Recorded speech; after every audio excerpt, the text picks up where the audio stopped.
If you suffer from anxiety, maybe depression, overwhelm or burnout, then this video is for you. But it's particularly for you if you know somebody who's going through a tough time. I'm the Mind Mentor and I help people understand how the mind actually works. About 3 days ago, I went through a really tough time mentally. My body shut down, my nervous system shut down. And people reached out and they were trying to be helpful, but they weren't. And I want to explain why that is. It isn't a criticism, it's actually a natural reaction to the way that we believe help should be. And it's based on the fact that we believe that talking about our problems is the primary solution. I want to tell you a story.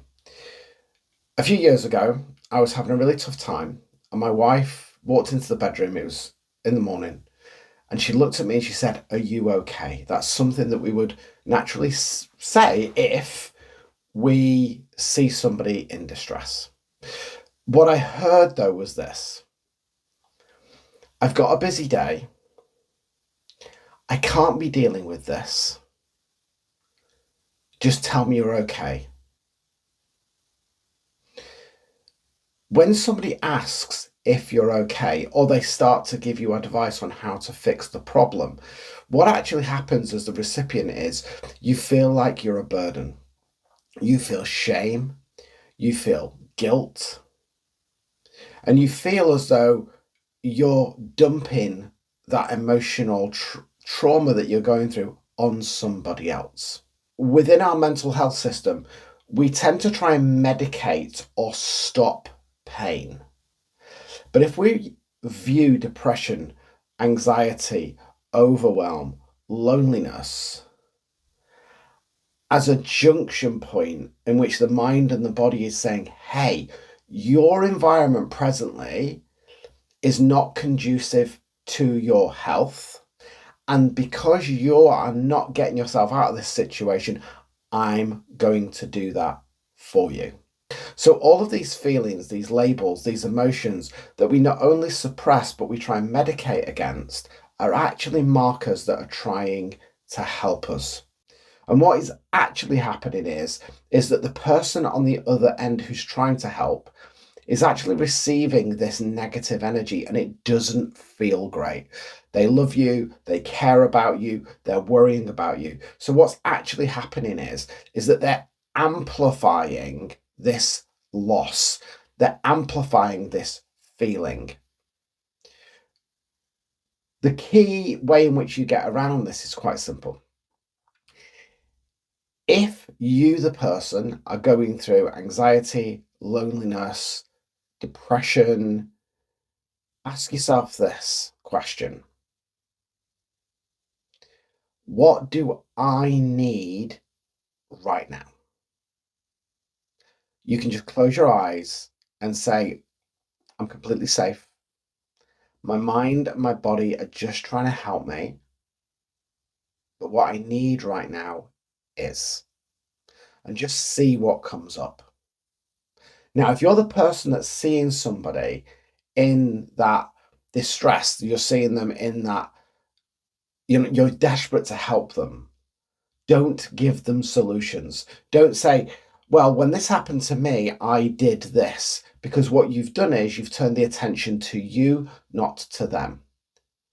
It's anything that starts with, I did this, this is my solution, this is what worked for me, will actually disconnect you from that person, because you're not focusing on the person, you're focusing on your own needs. And what that person will be receiving subconsciously is, I am causing you pain.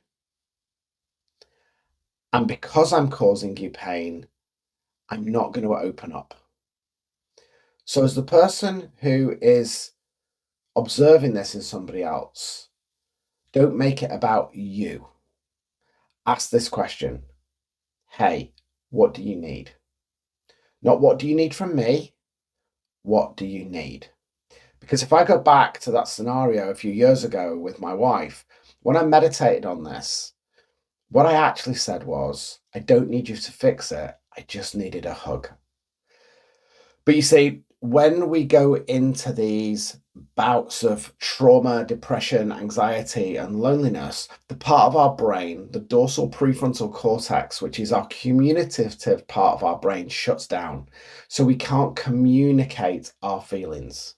And by following this process, what we're actually doing is making the body feel safe. We're saying to the body, you're safe, it's fine, you're not going to die. Okay? You're saying, I'm completely safe. I know you're trying to help me. And I'm going to lean into this feeling.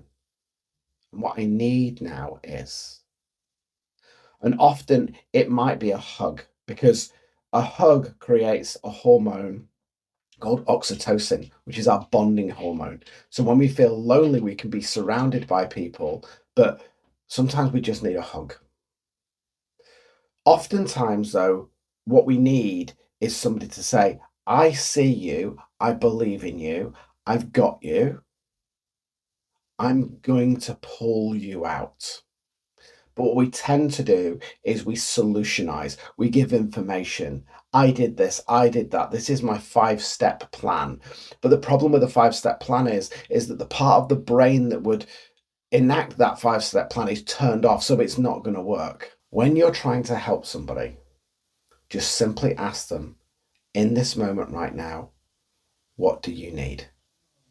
And actually, just the fact you asked that question, just the fact that you sat beside them, you sat in the mud with them and said, I've got you. I can't fix this. I don't know what to do, but I'm here if you need me, is often enough, because they now feel connected. They don't feel alone. So remember, it's okay to lean into the darkness. You cannot know success without failure. You cannot know love without loss.